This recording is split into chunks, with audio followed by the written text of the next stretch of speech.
Hi again, welcome back on Usika. So today let's make a famous Mama Fuku's birthday milk bar cake, and this is the original photo of the milk bar cake, and this is what is the result of what we made today, totally from the box.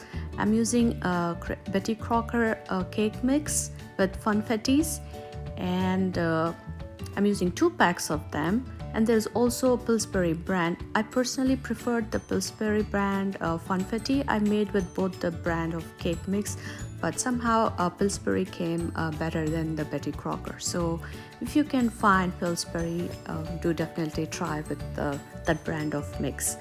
So I'm exactly using all the measurements that is there behind the box. It's calling for 3 eggs, half a cup of oil, and a cup of milk. But I'm going to substitute, instead of water I'm adding milk, and instead of oil I'm going to use melted butter.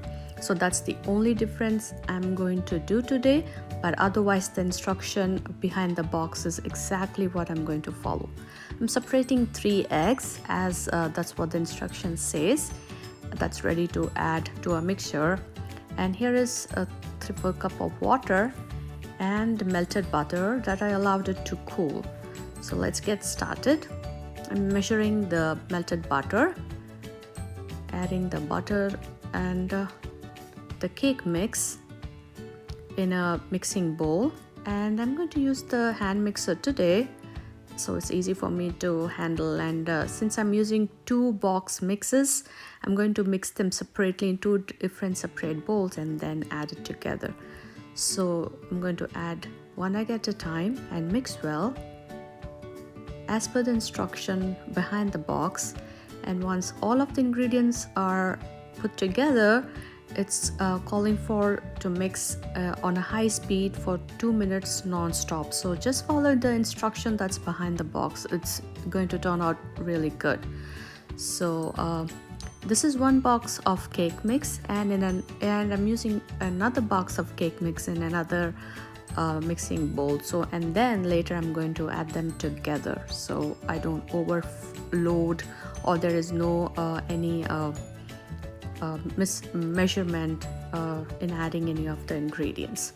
So once I have mixed them 2 separately, now I'm going to put them together and whip it together so it is mixed really well.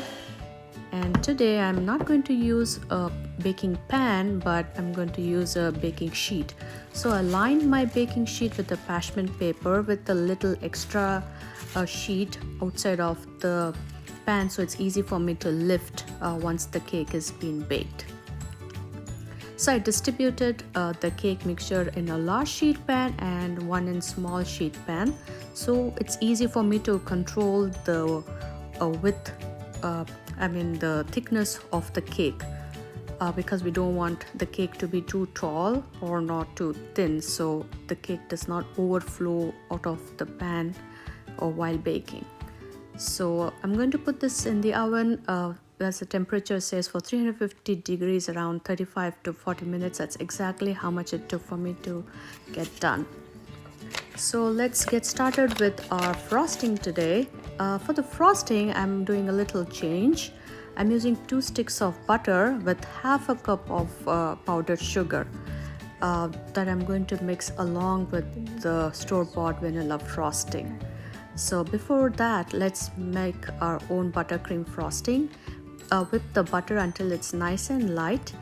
To that, add half a cup of powdered sugar and a dash of vanilla extract.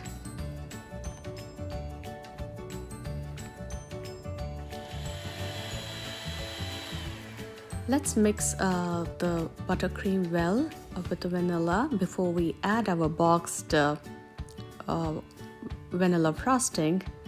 And the store-bought vanilla frosting is usually a little on the sweeter side, and it's pretty thick, so we're going to lighten it up with some heavy whipping cream. I used about 1/3 cup of cold whipping cream, and since it's liquid and there is fat in the butter, it's going to take some while for it to get incorporated. So it's going to, I think it took me about 5 to 7 minutes on a high speed.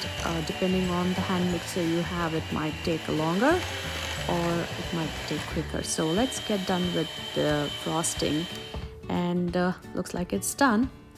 Now let's get started with the, I think I allowed the cake to cool down in room temperature before I'm ready to cut the cake in circle. I'm going to take 3 circles today. That's why I used in a sheet pan the cake batter. So I'm using a small plate and then I'm cutting it into circles, and that's why I distributed the cake batter in one large sheet pan and one small sheet pan. So I have 3 cake layers. So I'm going to separate this circle from the sheet. That's why I told you to leave a bit of the parchment paper so it's easy for us to lift. So let me get done with the 3 circles cutting in the sheet pan. And the crumbs that I have saved from one of the small sheet pan, I'm going to break them into small bits and pieces. And to that I'm going to add half cup of cold butter. And I have reduced the temperature in my oven to 300 degrees Fahrenheit. So we have this nice crumb. That's what we're going to add to our cake in the layering. And half a cup of regular granulated sugar. Mix them all well. And remember the temperature, to reduce the temperature in your oven. I'm going to put few of the crumbs together to make like small balls, maybe like 6 to 7 that goes around on the cake. And the rest of the crumb we are going to distribute it in layering, and some we will distribute on top of the cake, as that's what is going to be our topping. So let's put this in the oven. Meanwhile, let's get started with our cake. The brown skin on the cake, I'm going to thinly slice and remove the thin layer from the cake, and then we have a nice clean surface to work on. I'm spreading with the cold milk with I added a dash of vanilla to the cold milk, and I brushed it as one layer, so the cake is going to stay nice and moist. Let's spread out our whipping cream. And make sure the whipping cream layer is not too thin. It's quite thick. So when you see it from the side, you see pretty nice thick layer of whipping cream. So you may make a big batch of whipping cream because sometimes you may run short of it. So the crumb was done, and allow it to cool before you put the crumbs on the layer. So this is our second layer. It goes the same way with nice cold vanilla milk. And then the whipping cream on top, the frosting on top. Let's spread the frosting, and then we put the crumb on top. And this is our last layer of cake. And I did the same. I brushed it with cold milk, and then I added the whipping cream on top, the frosting. So I allowed the crumb and the small cake balls to cool down before I added them on top. That's going to be my decoration. And I sprinkled with some more of the confetti. So this is our copycat recipe for Milk Bar birthday cake. It looked just the same and it tasted just the same.